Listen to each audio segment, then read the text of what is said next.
This morning we have the red and green poinsettias. Our Advent wreath is fully ablaze in all its glory. The creche is still nestled at the foot of the altar. And yet tonight there will be black and gold, sparkles and fireworks, champagne and poppers, or more accurately, probably pajamas and Ryan Seacrest. The decorations don't match between Christmas and New Year's, nor really do the secular themes, the Christmas themes of family, of love, of generosity, giving. They sit somewhat in contrast to the New Year's themes of resolution and improvement and fresh start, a sort of optimistic commitment with which we shall greet 2024. We don't make resolutions for Christmas. We make excuses, like Christmas is for cheating on things like diets and drinks. Like, I have had more shortbread cookies in the last 10 days than I will have from now until December 15th of 2024. New Year's, we stop cheating. It's dry January, right? Not dry Christmas. But did you know that the reason these holidays are so close together is that they are related, historically related, they are practically related, they are thematically and theologically related? So I'm going to take you way back to ancient Rome. Not like the Rome of Julius Caesar, like almost 1,000 years before that, like really ancient Rome. In the ancient Roman calendar, there was no month of January, or month of February, for that matter. They just didn't exist. The year began with the month of March, which was named for the Roman god Mars, the god of war. And it continued from March more or less with the list we know. And that's why October sounds like it should be the 8th month. Octopus, octagon, October. Yeah, it should be the 8th month. It's the 10th month, but it was originally the 8th month. That's where it got its name. Same with September, November, and December. Now, 10 months, if you're paying attention, may not sound like enough months worth of days. And it wasn't. Every year there was a winter period. The days just weren't counted. If the plants can't grow and the army can't go fight, is it even worth calling it a day? And the ancient Roman answer was no. Why bother? Right? But then when spring started to thaw things out again, March would be declared to begin, and the year would start over. In the 7th century BC, someone, perhaps Rome's second king, Numa Pompilius, someone thought this was dumb, and they were going to fix it. So they added the months of January and of February to cover those worthless days of winter. January was named after the Roman god Janus, who was the god of new beginnings and transitions, and it was meant to be the beginning month, the one at the first of the year. And then when Julius Caesar reformed the calendar yet again, giving us the Julian calendar, which is pretty similar to what we use, which is basically the Gregorian calendar. Dates are confusing always. I'm simplifying things as much as I can. Julius Caesar comes and he says January 1st is New Year's Day. And it may seem like it's settled. Except most people didn't listen to Julius Caesar. Not because Brutus assassinated him, but just because they had other New Year's days. So when the Christian Western world took over for the Roman pagan world, most Christians did not observe January 1st as New Year's Day. They kept the Julian calendar, but they didn't have New Year's on January 1st. Great Britain and her colonies, that's us, they actually only accepted January 1st as New Year's Day in the year 1752, which may sound remarkably late for a date that seems to be astronomically calculated. But the thing is, we're very good at precisely measuring the length of a year. But at what point on that circle you declare the end of one year and the beginning of another is largely arbitrary. So, let me ask you this. Do a thought experiment. If you were to wipe away all the secular holidays off the calendar and just look at the Christian calendar, the feasts and fasts of the Christian year, all by themselves, what day would you choose as New Year's Day? What's that? The 6th of January? Okay. Right, first Sunday. Good liturgically minded Christians, this is probably your first go-to. People who've been on the altar guild, it's a good idea, it's wrong. Because it's a movable feast. Right? You don't want a movable feast, a day that changes every calendar year. Some people did choose Easter. Easter is even harder than the first Sunday of Advent. It's really playing on hard mode to make New Year's Day Easter. The two most common days, actually, for most Christians, for most of history, have observed New Year's Day in the West at least, were either December 25th, Christmas, or March 25th. These 2 days are fixed. That's good. That's plus the same day every year. Now, December 25th, obviously, we just celebrated that. It's Christmas Day. It's the day when God does something new in giving us his Son to live among us. New thing, new year. Also, for much of Christian history, to Jason's point about January 6th, Epiphany was actually the bigger day. And so December 25th wasn't going to get stepped on twice if it was New Year's Day. The other day, March 25th, is exactly 9 months before Christmas because it is the Feast of the Annunciation, when the angel Gabriel comes to visit the Virgin Mary and say, she is going to bear the Christ child. Right? And that is actually sort of the beginning of Christmas, if you will, the beginning of things, of new things. So you can see the logic of that as well. The angel's meeting with Mary is where God begins to change the world. And so either way, it's connected to Christmas and the coming of Christ. And Christians put New Year's at the same place in the calendar by celebrating the new thing on the new year that God did when he was sending us his Son. So theologically speaking, these 2 days lined up.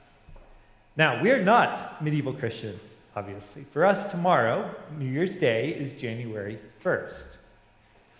And it's no accident, though they're not related directly, it's no accident that January 1st is so close to Christmas. It's not because they're directly tied, it's because there's a third day that's involved, which is the winter solstice. So the winter solstice is the shortest day of the year. It's the day from which every day after that, until the summer solstice, gets longer. January is the beginning month, named for the month of beginnings, because that's the first month in which all the days get longer. So January is where it is. It's the first month of the year because of where the winter solstice is. And Christmas is where it is, not because we know what day Christ was born in Bethlehem. We don't. By the 4th century, though, the 25th of December was the date observed in Rome. And the leading tradition or explanation for that is that Christians chose that date to oppose the feast of the birth of Sol Invictus, the pagan sun god. Now, the feast of his birth was observed on the winter solstice. This makes sense because it's the sun, right? And that's the day on which the sun is like the smallest. And every day after that, the sun grows. So his birthday is the winter solstice. And the winter solstice in our calendar is December 21st. But in the Roman calendar at the time, the winter solstice was on December 25th, which is how Christmas Day gets placed onto December 25th. Because Christians did not want to celebrate the birth of the sun in the sky. They wanted to celebrate the birth of the Son of God. And we're like, you want a feast of light? We'll give you a feast of light. You know, like candlelight stuff we do? Like, all this stuff comes out of this tradition. We still feel it today. Like, even on today, the first Sunday of Christmas, you look at the collect that Father Mike read at the beginning. Almighty God, you have poured upon us the new light of your incarnate word. Grant that this light enkindled in our hearts may shine forth in our lives. It's all about the light. Our gospel reading, the light shines in the darkness. And so all of this fits particularly when the days are short and cold, and we long for the light of spring and summer. So December 25th is Christmas Day because of the winter solstice. January 1st is New Year's Day because it's the first month after the winter solstice. And for Christians, Christmas and New Year's have always been tied together sort of thematically or theologically anyway. So my point is all of these days are actually related. It is not two separate back-to-back holidays on the calendar, or at least it's not supposed to be. Christmas and New Year's are, both as a matter of history and as a matter of theology, tied together. They belong together. Because Christmas is actually supposed to change our lives for the better. Now, we've offloaded some of that, like, change your life message to the 8th day of Christmas, to New Year's Day. But that's okay. As I try to explain to the kids, it's still Christmas. But what's not okay is to separate it, to break New Year's Day off from Christmas entirely. Sure, we want to be slimmer and healthier and better read and more organized and less wasteful next year. Maybe you want to use your phone less, or learn a new language on Duolingo, or eat better, or spend more time with the grandkids. Or what about pray more? Read the Bible in a year, pick up a new spiritual discipline. All of this stuff is good. And we want to do it in the new year because we sense that the new year we get like a fresh start. It's like opening a brand new journal and having a fresh page staring back at you. None of our intentions have yet had the pleasure of meeting our realities. You know, they'll do that by like Tuesday or Wednesday. But right now, everything is still pure about next year. And yet we know somewhere deep inside, don't we, that like that reality is going to catch up with our new year too. And this is why we need Christmas. We need God's action at Christmas to make new things possible in our lives in order to really become the people we want to be, the people God calls us to be. I mentioned earlier that Christians put the celebration of the birth of the Son of God on top of the celebration of the birth of the Son. But if you think about it, what Christmas really is, it's about our rebirth as children of God. As St. John said in today's gospel, to all who received him, to all who believed in his name, he gave power to become children of God who were born of God. Born as a child of God. That is a new start. That is a new thing in your life. It is fresher than fresh. It's not like a fresh page in your journal. It's a whole clean slate in your heart. Whatever promise the new year holds, like that's nothing compared to the promise of the Christian new year with its new life. And that's a promise made possible because of Christmas. God makes a new thing possible, a new you. It's not new year, new you. Like, we know that's a lie. It's God's new thing with Christ that makes us a new you. God makes possible a whole new us in the new year.